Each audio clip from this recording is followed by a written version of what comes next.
CP Radhakrishnan देश के 15वें उपराष्ट्रपति होंगे। एनडीए उम्मीदवार राधाकृष्णन ने इंडिया गठबंधन के कैंडिडेट सुदर्शन रेड्डी को 152 वोटों के अंतर से हराया।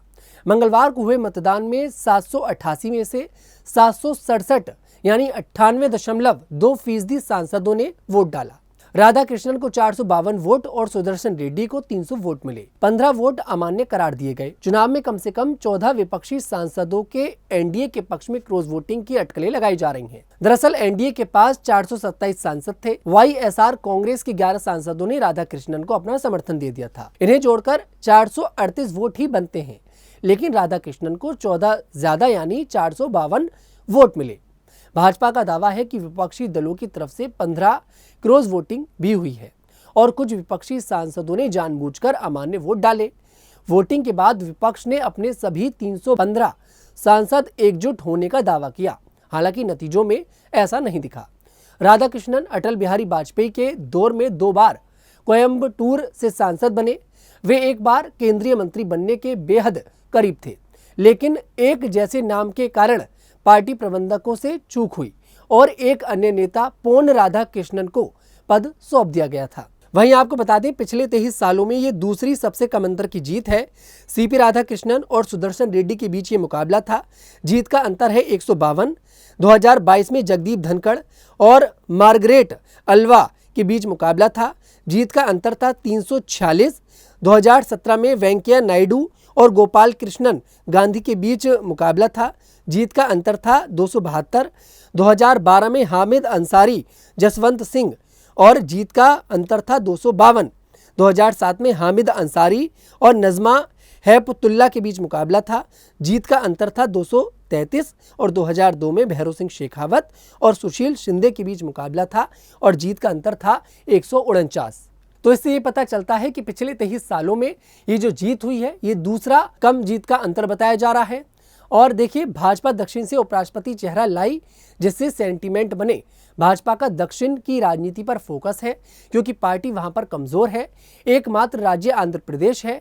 यहाँ टीडीपी के साथ मिलकर भाजपा ने एनडीए की सरकार बनाई है। कर्नाटक तेलंगाना में कांग्रेस की सरकार है। तमिलनाडु में डीएमके और केरल में लेफ्ट की सरकार है। ऐसे में भाजपा की नजर राधाकृष्णन के जरिए अपनी राजनीतिक स्थिरता और मजबूत करने की है। उपराष्ट्रपति चुनाव इस बार विचारधारा आधारित रहा। आमतौर पर इस तरह के चुनाव में भाषा या क्षेत्र की पहचान भी असर डालती है, लेकिन इस बार ऐसा नहीं हुआ।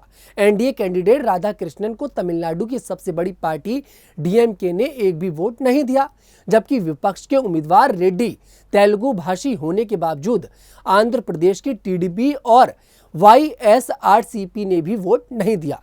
दोनों कैंडिडेट्स को उनके अपने राजनीतिक ब्लॉक यानी एनडीए और इंडिया के वोट मिले। तमिलनाडु में अगले साल चुनाव है, लेकिन डीएमके ने राधाकृष्णन को वोट न देकर यह संदेश दिया कि जो भी पार्टी एनडीए के साथ है वह तमिलों के साथ जरूरी नहीं है। वहीं टीडीपी के एक नेता ने कहा, विहिप न होने के बाद भी एनडीए को वोट देने का मतलब साफ है कि सत्ताधारी और विपक्ष पार्टी के नेतृत्व की संगठन पर मजबूत पकड़ है। बीजेपी और बीआरएस जैसी पार्टियों ने इस चुनाव में हिस्सा नहीं लिया, लेकिन उनके सांसद भी पार्टी के फैसले के अनुसार वोट देने में बंधे रहे। वहीं स्क्रीन पर दिए गए ग्राफ से समझिए कि किस तरह से यहाँ पर कितने वोट किसको मिले हैं और कितनी सांसद लोकसभा के अंदर है और राज्यसभा के अंदर है। आपको बता दें, 542 जो सांसद हैं वो लोकसभा में है और 239 जो है वो राज्यसभा में है। और संसद देखिए, लोकसभा की एक सीट जो है वो खाली है और 6 सीट जो है वो खाली है यहाँ पर राज्यसभा की। कुल सांसद बनते हैं 781। सीपी राधाकृष्णन जो है 152 वोटों से जीते हैं और बहुमत जो है वो 384 है और अवैध वोट जो पड़े हैं वो 15 पड़े हैं। एनडीए को मिले हैं 452 वोट और बहुमत से ये जो है 68 ज्यादा है। और इंडिया गठबंधन के जो उम्मीदवार थे बी सुदर्शन रेड्डी, उनको मिले हैं 300 वोट, जो कि बहुमत से 84 कम है। यहाँ पर अनुपस्थित देखिए 14 जो है वो सांसद रहे। 3 निर्दलीय और 3 पार्टियों ने यहाँ पर दूरी बना ली। यहाँ पर बीआरएस के 4 सांसद, बीजेडी के 7 सांसद और श्रोमणी अकाली दल का 1 सांसद और अन्य के 2 सांसदों ने यहाँ पर दूरी बना ली। इसे मिलाकर यहाँ पर बन जाते हैं ये 14 सांसद। तो कुछ इस तरह से देखिए, उपराष्ट्रपति का जो था वो चुनाव हुआ था और सीपी राधाकृष्णन ने एक बड़ी जीत जो है दर्ज करी है और यहाँ पर बी सुदर्शन रेड्डी को चुनाव में हरा दिया है और वो देश के अगले उपराष्ट्रपति बन गए हैं।